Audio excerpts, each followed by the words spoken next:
بسم اللہ الرحمن الرحیم۔ السلام علیکم ورحمۃ اللہ وبرکاتہ۔ دین حق تیرے علم کی سرفرازی کے لیے جو قدم آگے بڑھے ہیں اب وہ رک سکتے نہیں۔ عرصہ گاہ زیست میں فولاد کی مانند ہے، ٹوٹ سکتے ہیں ہم لوگ مگر جھک سکتے نہیں۔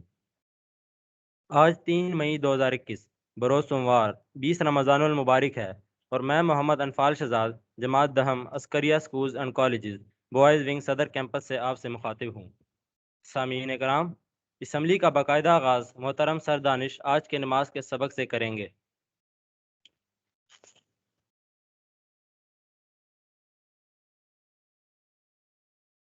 السلام علیکم ورحمۃ اللہ وبرکاتہ۔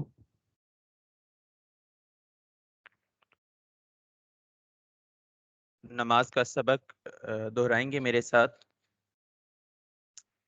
بسم اللہ الرحمن الرحیم۔ رب اجعلنی، یا رب مجھے بنا دیجئے، مقیم الصلاۃ، نماز قائم کرنے والا، ومن ذریتی، اور میری اولاد میں سے نماز قائم کرنے والے،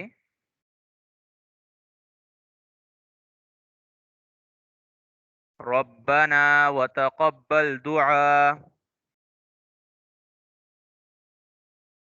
اے ہمارے رب اور تو میری دعا قبول فرما لے۔ ربنا اغفر لی، اے ہمارے رب مجھے بخش دے، ولیوالدی، اور میرے والدین کو بخش دے، وللمؤمنین، اور سب مومنوں کو بھی بخش دے،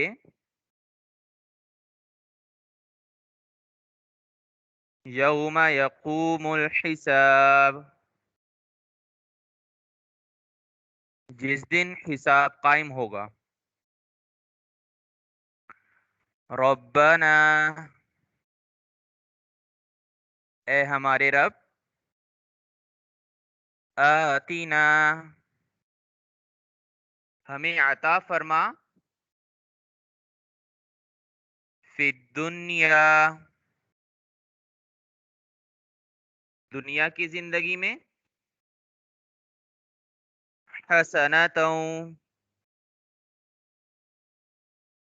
بھلائی،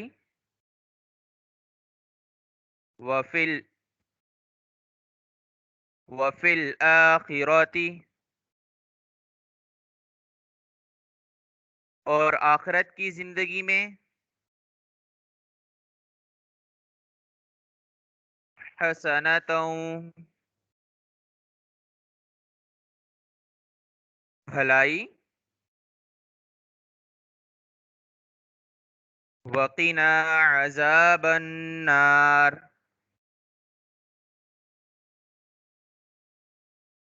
اور ہمیں بچا آگ کے عذاب سے۔ جزاکم اللہ خیرا۔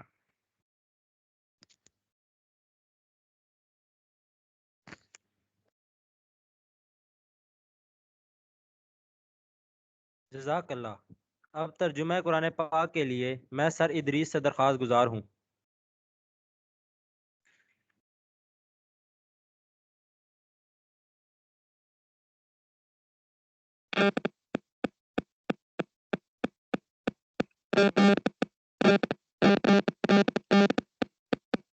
السلام علیکم ورحمۃ اللہ وبرکاتہ۔ اعوذ باللہ من الشیطان الرجیم، بسم اللہ الرحمن الرحیم، الف لام میم، ذَلِكَ الْكِتَابُ لَا رَيْبَ فِيهِ هُدًى لِّلْمُتَّقِينَ۔ عزیز طلبہ، آج ہم سورۃ البقرہ شروع کریں گے۔ یہ سورت جو ہے یہ مدنی سورت ہے۔ آپ جانتے ہیں کہ جناب نبی کریم علیہ الصلاۃ والسلام پر وحی کا آغاز مکہ مکرمہ میں غار حرا میں ہوا تھا، اور اس کے بعد ایک وقت آیا کہ جناب رسول اللہ صلی اللہ علیہ وسلم کو مکہ مکرمہ سے ہجرت کرنا پڑی اور آپ مدینہ منورہ تشریف لے گئے۔ قرآن پاک کا جو حصہ اس ہجرت سے پہلے نازل ہوا ہے اسے مکی کہا جاتا ہے، اور جو نبی کریم علیہ الصلاۃ والسلام کی اس ہجرت کے بعد یعنی آپ کی مدنی زندگی میں نازل ہوا ہے اسے مدنی کہا جاتا ہے۔ مدینہ منورہ میں جو قرآن پاک کا حصہ نازل ہوا ہے اس میں سب سے پہلے جس سورت کا نزول ہے اور قرآن پاک میں سب سے آخری آیت کریمہ جو جناب رسول اللہ صلی اللہ علیہ وسلم کے آخری حج میں یعنی آخری حج میں مینا میں 10 ذی الحجہ کو وہ آیت نازل ہوئی ہے وَاتَّقُوا يَوْمًا تُرْجَعُونَ فِيهِ إِلَى اللَّهِ، وہ بھی اسی صورت میں ہے۔ کچھ آیتیں اس کی ایسی بھی ہیں جو بالکل آخری دور میں تاکہ مکہ مکرمہ کے قریب نازل ہوئی ہیں، جو اصول عرض کیا کہ صلی اللہ علیہ وسلم کی زندگی کے 2 حصے گنے جاتے ہیں، ایک مکی دور ہے اور ہجرت کے بعد کا زمانہ جو ہے اسے مدنی دور کہتے ہیں۔ جو مدنی دور میں آیات یا سورت نازل ہوئی ہیں تو انہیں مدنی کہا جاتا ہے، چاہے وہ کہیں نازل ہوئی۔ سورہ مبارکہ مدینہ منورہ میں بالکل ابتدائی دور میں جو سب سے پہلی سورت نازل ہونا شروع ہوئی ہے وہ یہی ہے، لیکن اس کی کچھ آیتیں یعنی وقتاً فوقتاً یہ سورت نازل ہوتی رہی اور اس کی کچھ آیتیں بالکل آخری دور وغیرہ کا بھی جو ہے معاملہ جو آیات آئی ہیں وہ بھی حضور صلی اللہ علیہ وسلم کے آخری دور کی ہیں۔ اس سورت کا نام بقرہ جو ہے ایک واقعہ اس صورت میں آئے گا آگے چل کے، اسی کی نسبت سے بقرہ اسے کہا گیا ہے، اور حدیث میں بھی اس کا نام یہی صحابہ رضی اللہ عنہ سے منقول ہے۔ 286 آیات ہیں اس میں، اور قرآن پاک کی یہ سب سے بڑی سورت ہے اور بہت سے احکامات ہیں، جیسا کہ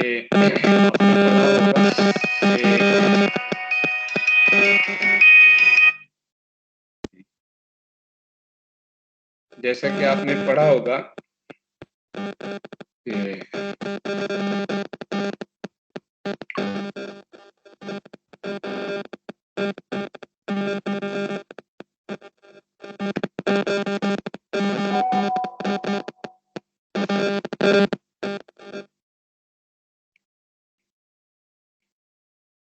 جیسا کہ آپ نے پڑھا ہوگا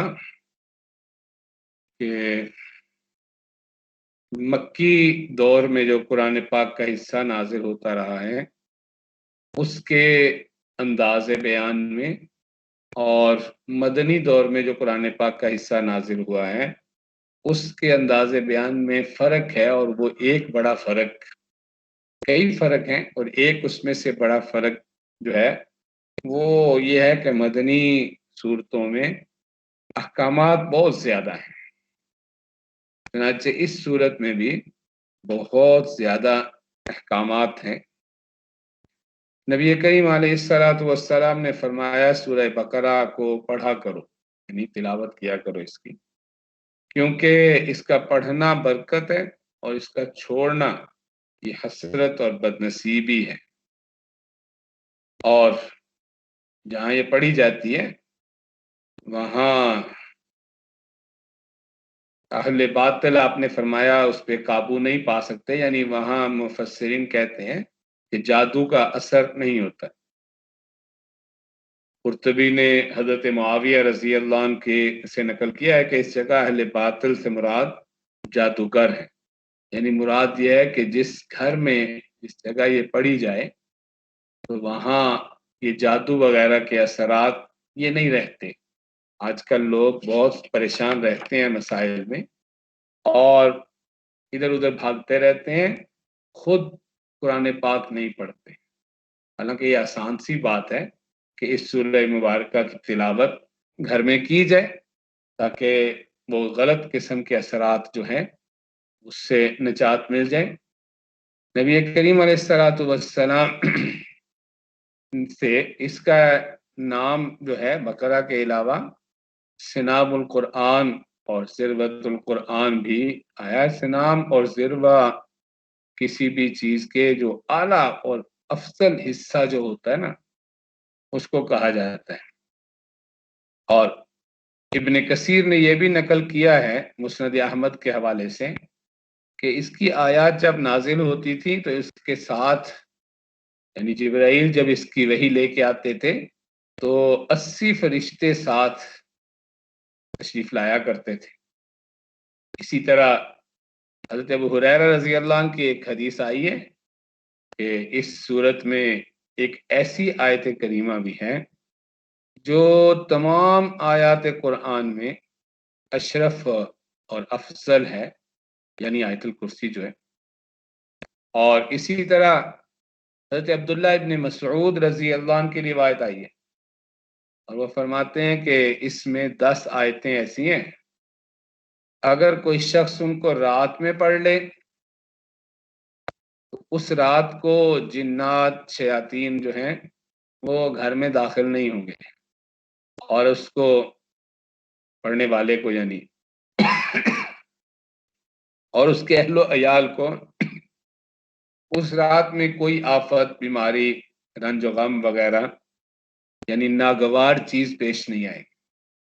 اور اگر یہ آیتیں کسی مجنون پر پڑھی جائیں تو اس کو افاقہ ہو جائے گا۔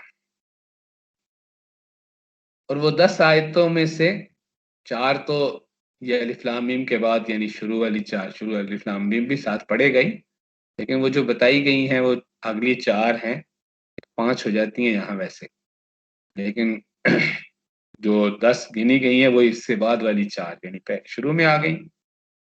اور 3 جو آیات ہیں وہ درمیان میں آئیں گی اور 3 پھر بالکل سورت کی آخری آیات ہیں۔ سورہ مبارکہ کا ایک خاص امتیاز یہ بھی ہے کہ ابن عربی رحمۃ اللہ علیہ فرماتے ہیں کہ میں نے اپنے بزرگوں سے سنا کہ اس میں 1000 امر سے مطلب یہ کہ جو کام کرنے کے لیے کہا گیا کہ یہ کرنا ہے، اور 1000 نہیں یعنی جن کاموں سے روکا گیا ہے کہ یہ کام نہیں کرنے، اور 1000 حکمتیں، 1000 خبر، واقعات، قصص۔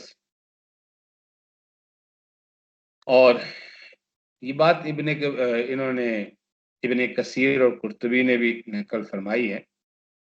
اسی لیے شاید حضرت عمر رضی اللہ عنہ کے بارے میں جو بات آتی ہے کہ جب آپ نے سورہ بقرہ کو تفسیر کے ساتھ یعنی سمجھنے کی کوشش کی کہ پڑھا جائے، اس کو سمجھے جائے، اس کے احکامات کیا ہیں، تو 12 سال ان کے لگے اس سورت کو سمجھنے میں۔ اور انہی کے بیٹے حضرت عبداللہ ابن عمر رضی اللہ عنہ کہتے ہیں کہ میرے 8 سال صرف ہو گئے اس سورت کو سمجھنے پہ۔ سورہ فاتحہ ہم نے پڑھی اس سے پہلے، اس کے بارے میں ہم نے کہا تھا کہ وہ پورے قرآن کا خلاصہ ہے، یا یہ کہہ لیں کہ جو کچھ سورہ فاتحہ میں ہے اس کی تفسیر، اس کی تفصیلات باقی قرآن ہے۔ اور وہاں ہم نے دو باتیں ذکر کی تھیں کہ سورہ فاتحہ میں ایمان اور عمل صالح کی بات ہے۔ ایک اور انداز سے اگر دیکھا جائے، اب تو آپ پڑھ چکے ہیں سورہ فاتحہ، کہ اس کے شروع میں اللہ کی ربوبیت، رب ہونا، پروردگار ہونا سارے جہانوں کا وہ بیان ہوا ہے، اور اس کے ساتھ دوسری بات عبادت کا مستحق وہ صرف اللہ کی ذات ہے، اس کا بیان ہوا ہے کہ بس اس کے سوا کوئی عبادت کے لائق نہیں۔ اور تیسری بات وہاں کیا تھی؟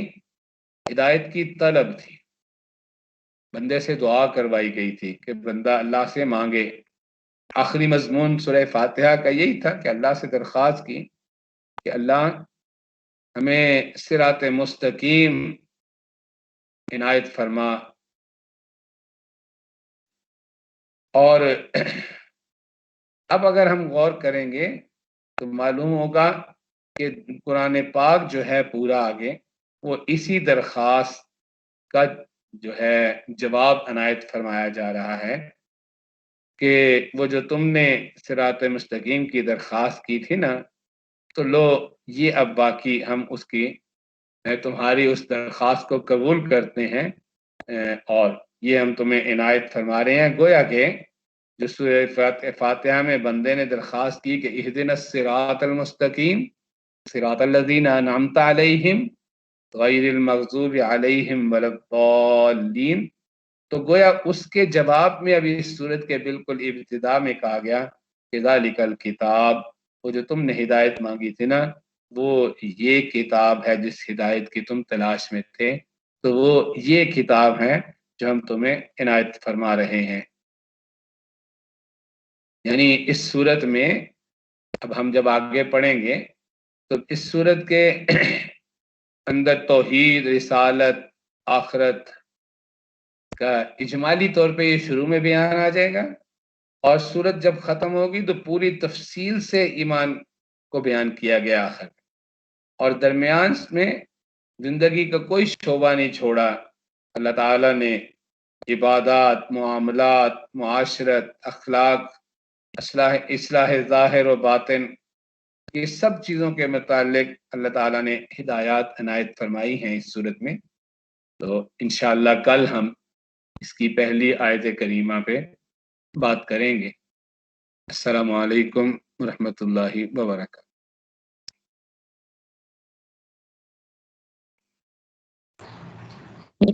جزاک اللہ۔ آج کے پیغام میں میں اشفاق احمد کی کتاب بابا صاحبہ سے کچھ سنہرے الفاظ آپ کے گوش گزار کرنا چاہوں گا۔ لکھتے ہیں، بڑے سالوں کی بات ہے، ایک شخص میرے پاس آیا اور کہنے لگا، دعا کریں مجھے کام مل جائے۔ میں نے کہا، تم یقین سے کہتے ہو تمہیں کام کی تلاش ہے؟ کہنے لگا، حد کرتے ہو، میں پچھلے 2 سال سے بیکار ہوں، اگر مجھے کام کی تلاش نہ ہوگی تو کسے ہوگی؟ میں نے کہا، اچھا، اگر تمہیں کام مل جائے اور اگر معاوضہ نہ ملے تو پھر؟ وہ حیران ہو کر میری طرف دیکھنے لگا، تو میں نے کہا، اچھا، اگر تمہیں کام مل جائے اور کام کرنے کی تنخواہ نہ ملے پھر؟ گھبرا کر کہنے لگا، مجھے ایسا کام نہیں چاہیے جیسا کہ تم کہہ رہے ہو، مجھے نوکری والا کام چاہیے، ایسا کام جس کے دام ملیں۔ میں نے کہا، اچھا، اگر تم کو تنخواہ ملتی رہے اور کام نہ کرنا پڑے پھر؟ کہنے لگا، سبحان اللہ، ایسا ہو جائے تو اور کیا چاہیے؟ میں نے کہا، پھر تمہیں کام کی تلاش نہیں، تنخواہ کی اور معاوضے کی تلاش ہے۔ محترم سامعین، یہی معاملہ ہمارا خدا کے ساتھ بھی ہے۔ بظاہر عبادت رب کی کرتے ہیں، لیکن باطن کسی اور شے کا طلبگار ہوتا ہے۔ حقوق اللہ کو فراموش کر کے ہم بہشت کے طلبگار ہیں۔ تہذیب و اخلاق کی دیواریں بوسیدہ ہو کر گر چکی ہیں۔ فطرت انسانی پر پیدا ہونے والا عباد الرحمن آج ضرب الشیطان بن گیا ہے۔ بقول اقبال، نہ وہ عشق میں رہیں گرمیاں، نہ وہ حسن میں رہیں شوخیاں، نہ وہ غزنوی میں تڑپ رہی، نہ وہ خم ہے زلف ایاز میں۔ جو میں سر بسجدہ ہوا کبھی تو زمین سے آنے لگی صدا، تیرا دل تو ہے صنم آشنا، تجھے کیا ملے گا نماز میں۔